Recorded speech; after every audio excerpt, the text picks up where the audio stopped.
Next we have Beth Elliot. Beth is the Vice President of Communications and member of the Board of Directors of Applied Space Resources. She's a published author and columnist with a background in public relations with internet, political, consumer, and event clients.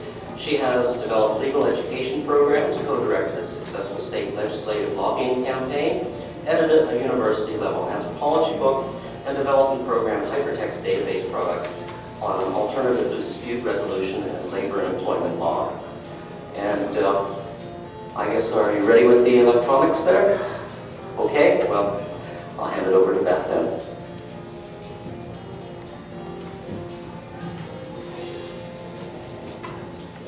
Thank you. Let me see if I can point here. We believe humankind's reach into space is going to be a matter of what we call a self-organizing complexity, or self-organizing system. It's also going to be a result of Zoom, apparently. We're going to zoom into space. Shouldn't clip like that for people who are only going to hear the tape. By the way, this just in.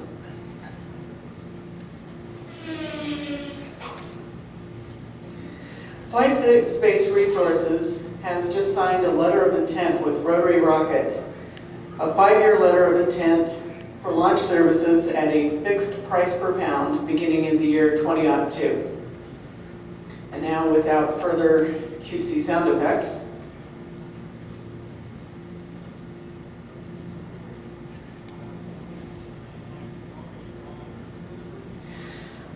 we're talking about grassroots funding for community-level space activism. It's part of the self-organizing principle. You have many actions by many individuals in pursuit of individual goals. That way, usually things get sorted out by people coming up with situations where everyone manages to work together to get their needs and desires met. In the same way, the business model for getting into space is many different actions by many different individuals for mutual benefit, space-related experience.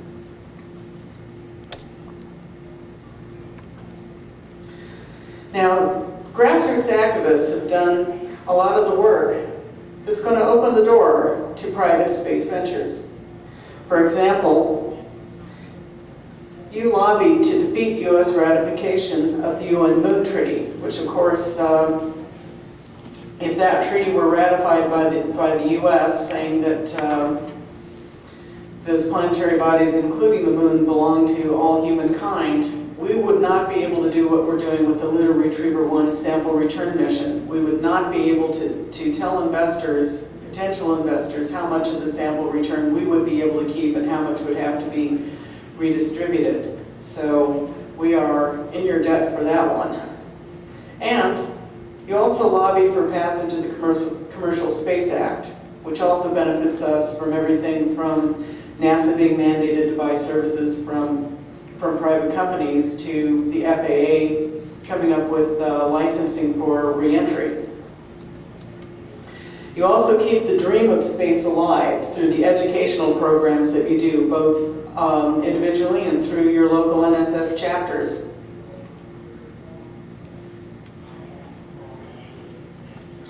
So now, we want to open the door to space, both for us and for you. What we have to do is sell access to space. Yes, next.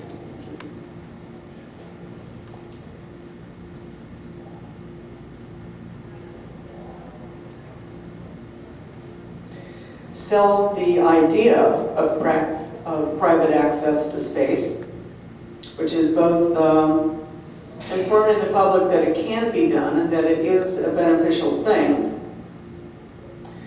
We also want to benefit space activists now. Applied Space Resources is a value-for-value company. That's why we have a corporate policy against taking government subsidies. We don't want to take your money unless we can give you something in exchange. And one way in which we are doing that now is through our Millennial Archive product. What the Millennial Archive is a snapshot of humanity at the turn of the millennium. It's a collection of stories from individuals, groups, organizations, families. Each story is a personal archive that's 3 8.5 by 11 pages or more, and can be a combination of pictures, text, and drawings. It's going to be a repository of humanity's basic knowledge and culture. The Millennial Archive is going to include an encyclopedia, a dictionary, and a kind of mathematical Rosetta Stone we call the omnilingual. It's going to be a language key based on mathematics that will allow people to interpret the language. We're also told by our Director of Strategic Marketing, who has a background that includes linguistics, that people should be able to interpret things from the context of the encyclopedia alone, but we want to get a language key in there to spell it out. So if we have to reboot civilization, they'll know about us right now in our own words. We're also going to include great works of literature from Project Gutenberg and images of famous artwork and musical scores. I personally would love to see the various Wagner societies put the Ring Cycle and everything else up there. The technology of the Millennial Archive, if you had an opportunity to visit our table in the exhibitor room, there's a technology for permanent image storage. What we do is take 8.5 by 11-inch pages, nano engrave them onto nickel discs using the same kind of high energy ion beam that etches integrated circuits onto microprocessor and other chips. Now these are the actual page images, grayscale images, 300 dots per inch reduced. They are not a digital representation because the digital interpretation key from CD-ROM or DVD discs could easily be lost very quickly. These will be visual images. They will be visible under 100 power magnification, which we hope any future culture will still have the technology for. If they don't, we're in trouble. And it will last conservatively 30,000 years in a lunar environment. Probably more, but we can say that with reasonable certainty. We intend to offer copies of the Millennial Archives to organizations like the Smithsonian Institute here on Earth. And we're reserving space on our Lunar Retriever 1 launch to take a copy to the moon. Here's a graphic of the nickel disc. It's also in a carrier, but it's about that large. And each one of these, we intend to put 17,000 8.5 by 11 pages on there. Now, a personal archive, 3 pages or more, if you like, of text and or graphics, nano engraved on the metal discs. Someone who puts a personal archive into the Millennial Archive will receive a polycarbon replica of the disc containing their submission and a certificate of participation in the historic Lunar Retriever 1 mission. These will be discs that with the coordinates you can put under a astute microscope and see your page and other people's pages. And for an additional charge, you can get larger archives or additional pages. We're flexible, we'd love to work with you. Now here's an example of an actual document image from someone you might know from history. It's addressed to the Honorable Abraham Lincoln. This technology has been tested on thousands of document images from the Library of Congress, and here's an example here, 300 dot per inch grayscale image.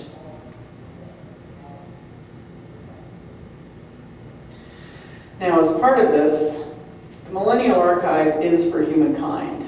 Our contributions will be the omnilingual, the mathematics-based Rosetta Stone that should be used for other projects of this kind. The One Page for Humanity project.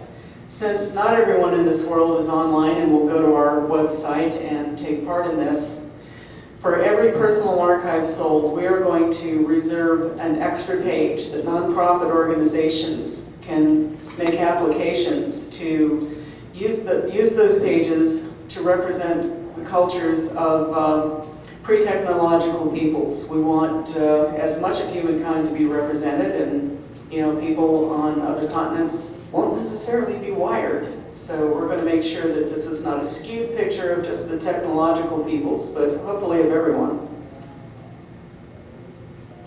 We also have not-for-profit strategic fundraising partnerships, the first of which we have with the National Space Society, and this is a way in which we can use our Millennial Archive product to benefit people and good organizations, not only once we get to the moon, but now.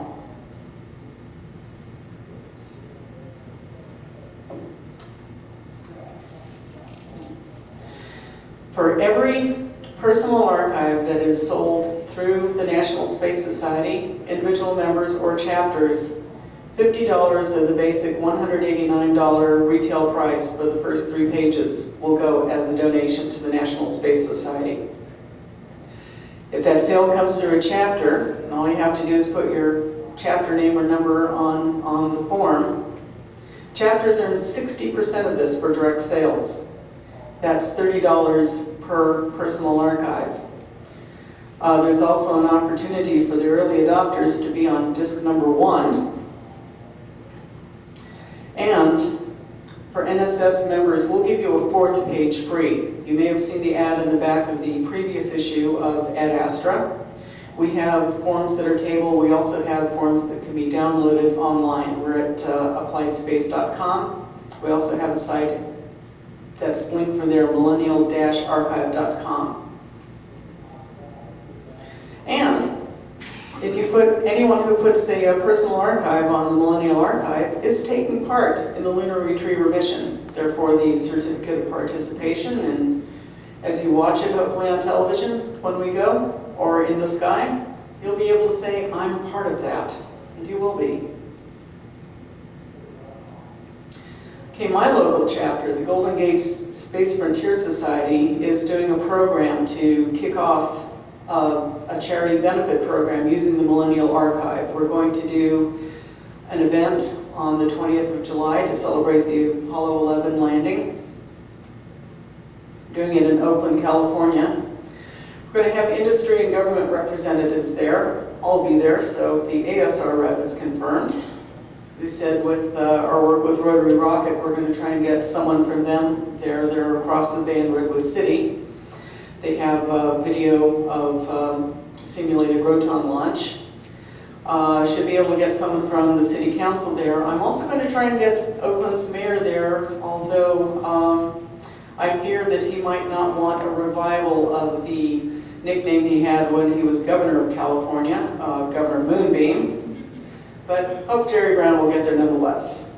And I'm going to talk with the California Space Technology Alliance to get a representative there because they want to keep California as an aerospace player.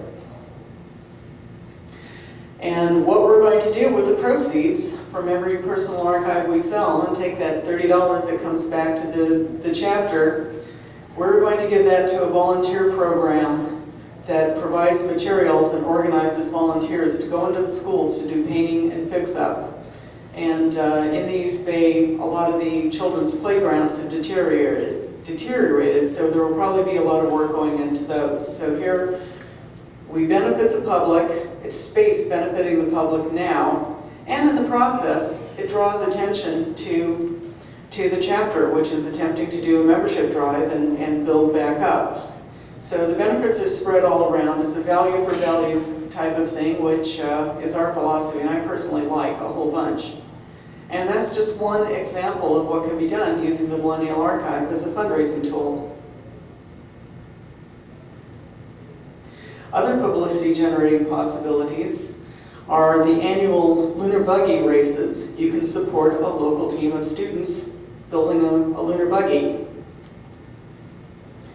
Could help fund a Halo launch or a Raccoon trial launch. The Huntsville, Alabama L5 Society is working on the Raccoon, launched from a balloon high in the atmosphere, and it's a little easier to get to orbit. That's the theory. The Mars Surveyor is going to have an opportunity for students to put environmental projects on there. There's going to be a competition for that, and you might want to use it to fund a local student team. It helps them do something worthwhile, boosts education, and you can use the publicity to publicize space in general and your chapter in particular. Or use the money to fund your local Space Day or Space Week programs, or provide materials on space for education in the local schools. These are just a few ideas. This is a creative bunch. I'm sure you can think of lots of worthwhile things to do.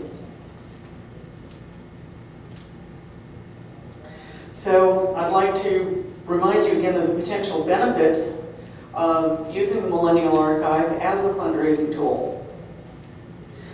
For each personal archive sold through NSS by members or chapters, $50 donation goes to NSS. For direct sales through a chapter, 60% of that goes right to the chapter.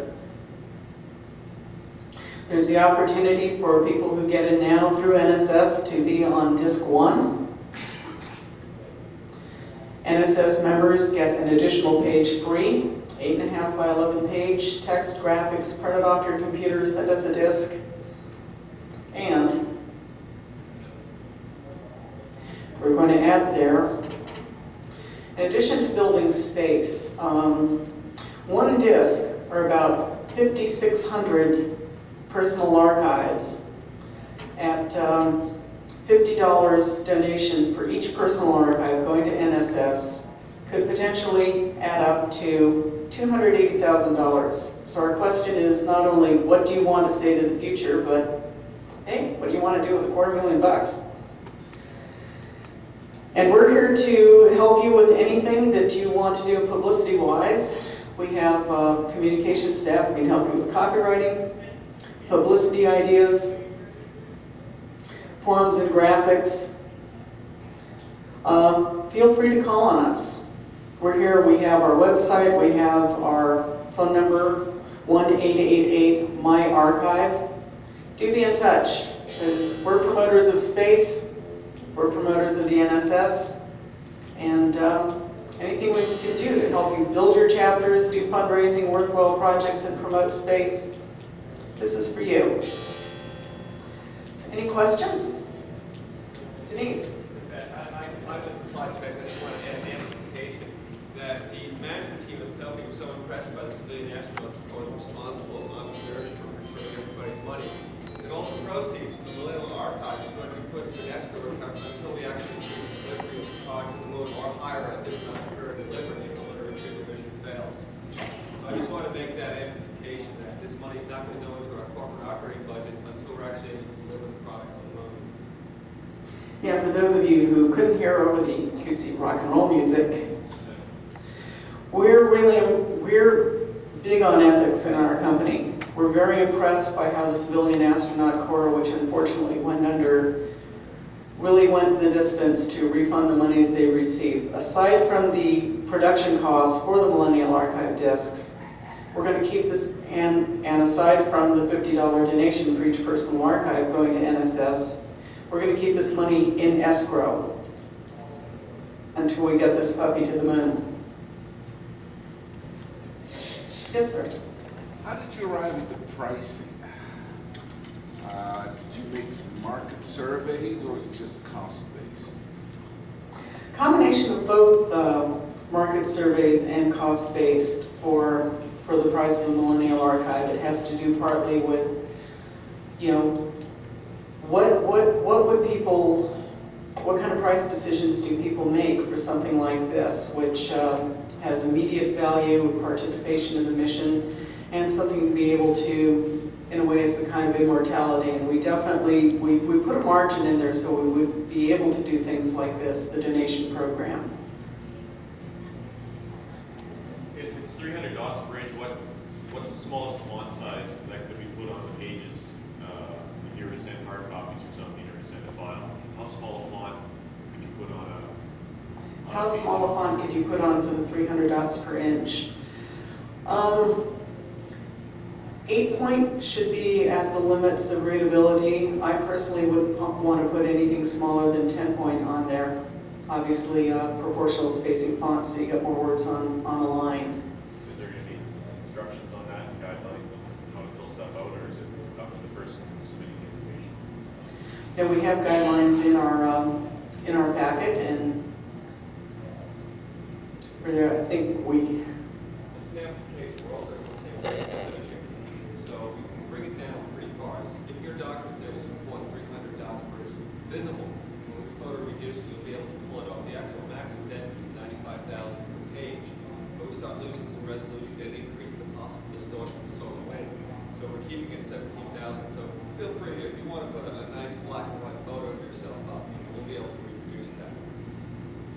Yeah, anything you can print out or send us in a submission, text or graphics, if it's readable, should be there. Yes, sir. What is this Mathematica-based Rosetta Stone, you say, intelligence, the interpretation or the philosophy behind how you would be able to read it, or some other civilization might be able to read it? The Untitled, the mathematical Rosetta Stone, the idea is that mathematical concepts are pretty much universal. We're beginning with work done by a Dutch scholar, Hans Freudenthal, who developed the basics of that in a book called Linkos. And we're going to expand it from there. He actually got to the point where he had a representational system based on mathematics. At the current time, one of our board of advisor members, Dr. Michael Drake of the University of Arizona, has a colleague who's done some work with that system, the Linkos system. So we are shortly going to be talking with him on advice on how to continue developing that.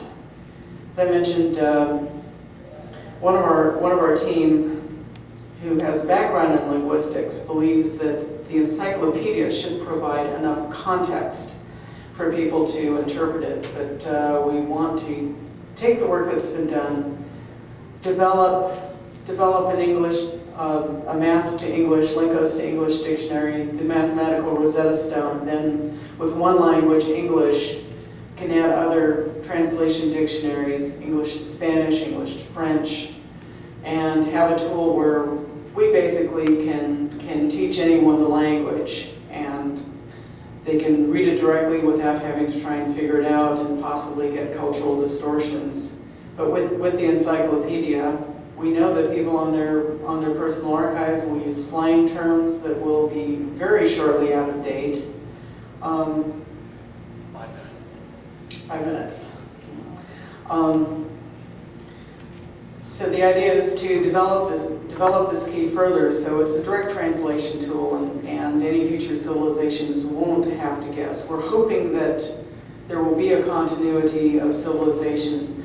There are carousel readers that will hold the nickel discs, so even right away researchers will be able to call them up, look at different things, print images, send images across the internet.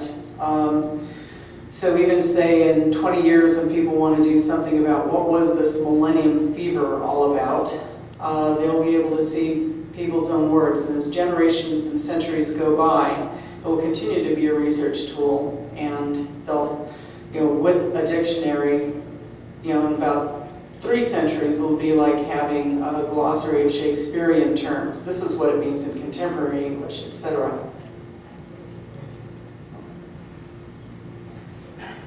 Any more questions? Okay, well, I'll say again, until noon, we have a table in the exhibitor room that has an actual sample nickel disc. You can look at it under a microscope. We have it under low power because of the lighting. You can see that for yourself. We have forms. You can download them off our website. I'd like to thank you for coming to this presentation and at Astro.